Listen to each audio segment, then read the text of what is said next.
Hey you guys, welcome back to Lisa and Company, or if you're new here, welcome. Thanks for stopping by. We've got 3 great, inexpensive, and super easy Valentine's DIYs for you today. Hopefully you'll stick around and watch everything and consider hitting that subscribe button when you're done. I found this little sign in the seasonal/party section at Dollar Tree. Have to admit, it's not a section I hit up too often, but I was kind of excited when I saw this. It was perfect for what I wanted to make. So we're gonna go ahead and take it all apart. However, and this is my however, when I took this apart, I realized it was not a typical sign material. It was of a much lower quality, pretty much cardboard. I'm using this piece of primed MDF trim I had kicking around in the garage. No idea where this came from, no idea what it's left over from, but it will do the trick. Didn't even have to cut it down. Now, I told you these were a lower quality. They really were somewhere between chipboard and cardboard. So I'm gonna go ahead and use the other side because after I tried to use my electric sander on it, it just ate it away. So we're gonna give it a gentle sand down the other side. We're gonna get painting and we're gonna put this craft together before you know it.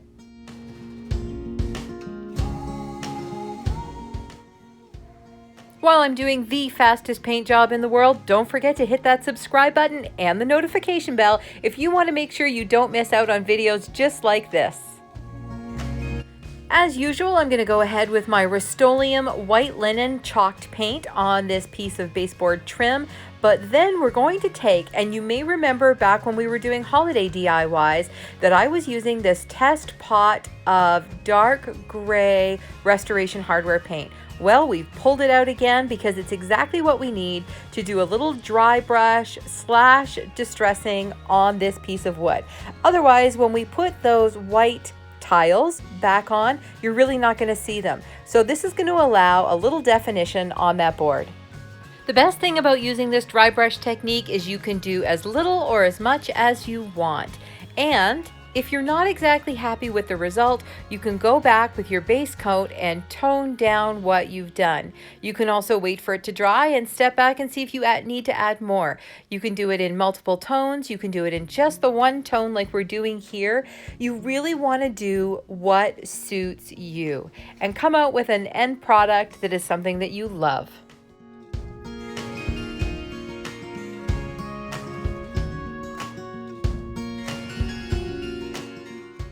Alrighty, now pay attention you guys because we are going to finish this fast.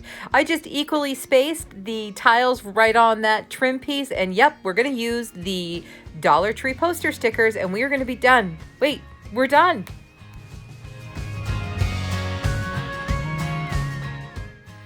Okay, I know I'm usually pretty happy with the projects, but you guys, this one is definitely right up there with one of my all-time favorites. Definitely in the pillow category anyway. I am using, as always, one of my favorite Ikea cushion covers. These are only, I think, $4.99 at Ikea. I've cut out this heart, old school style, from clear contact paper, and this project is fun and fast and cost almost nothing. So stay tuned.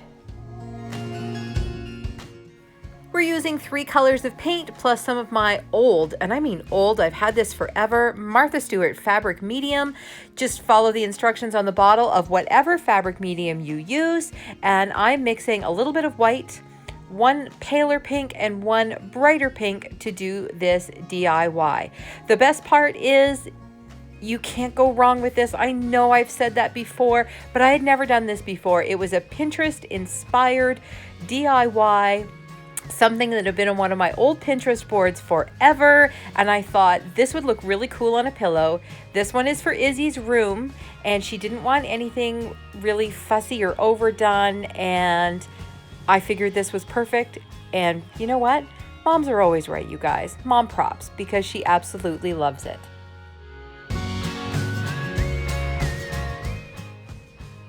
I just did a quick measure to make sure that we were basically in the center, and the only exception to that is I do it a little bit higher off the bottom than down from the top. I do that because once you put the filler in the pillow tends to sit flat on whatever surface you put it on, and then it looks like it's lower than higher, if that makes any sense at all. Okay, I don't know if you can tell exactly what I'm using here. I am using a Q-tip, and you'll see why in about 2 seconds. This turned out to be the perfect tool for laying this down. I wasn't sure if it was going to be the Q-tip or the end of a pencil with an eraser, just to get those really cute, nice round little dots. The Q-tip did a beautiful job, so here we go.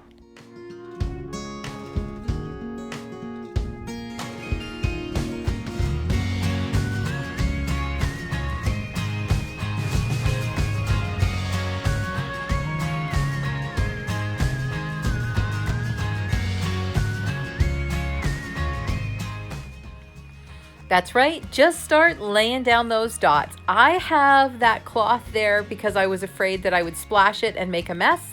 The way I did this was I concentrated more of the dots close to or right on top of that contact paper heart, and then as I went farther away from the heart, I spread them out a little bit more. And we are literally just going to repeat this with the other two colors. Now, because I was aiming for something that was less fussy and slightly more neutral, I did a lot of white. And then with the pale pink and the brighter pink, I did a lot less over top. This is where your take on this DIY is going to come in. If you want something brighter, if you've got a little girl who loves her pink, then by all means, reverse this process and make it super pink.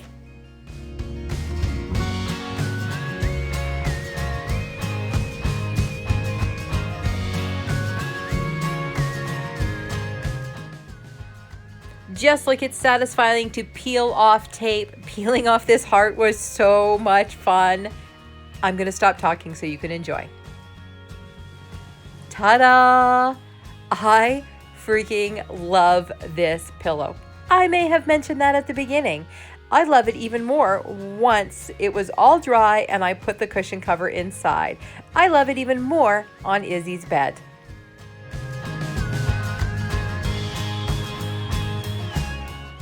Last but not least, a little something I whipped up for Izzy. As far as I'm concerned, Valentine's is all about your kids. I picked up this reusable cup at Dollar Tree. I have to admit, when I grabbed it, I really thought the printing was only on one side, and I knew I wasn't going to be able to get it off.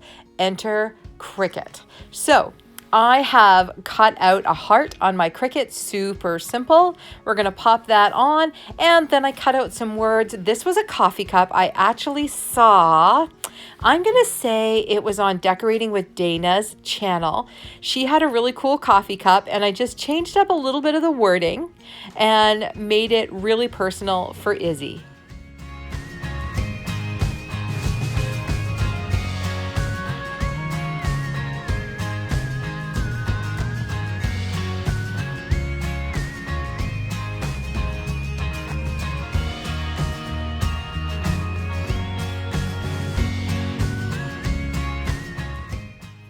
I told you this was simple. I just lay that heart down, didn't use any transfer tape, and then just rubbed a little bit to get a couple of the bubbles out.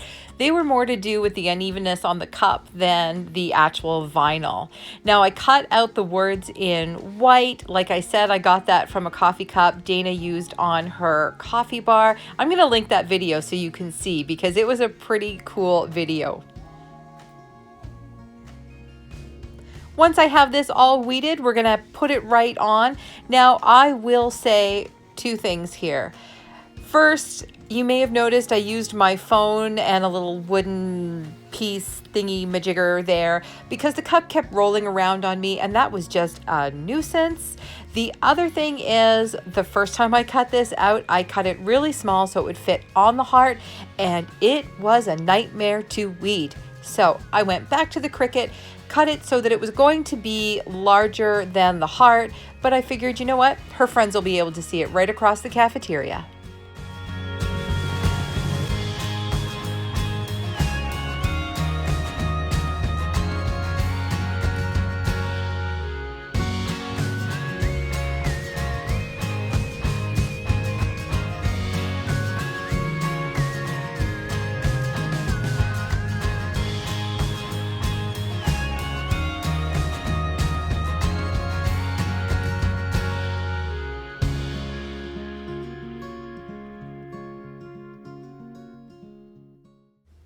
Of course, there's always a few minor adjustments to make, like putting the dots back on the eyes, and that's assuming you can even find them.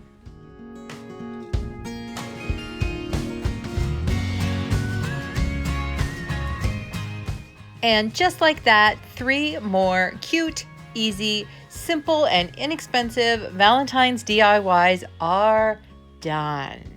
I really hope you enjoyed these, guys. I had so much fun making them. Some of these were a little different for me. Not the first time I focused some of my DIYs on Izzy, but I wanted to do a couple of really cute things for her. The love sign is just something that I'm going to use in the hallway, but that pillow, oh, be still my heart, like I said, might be one of my favorite pillow DIYs ever. Thanks for stopping by, Lisa and Company, and we'll see you next time.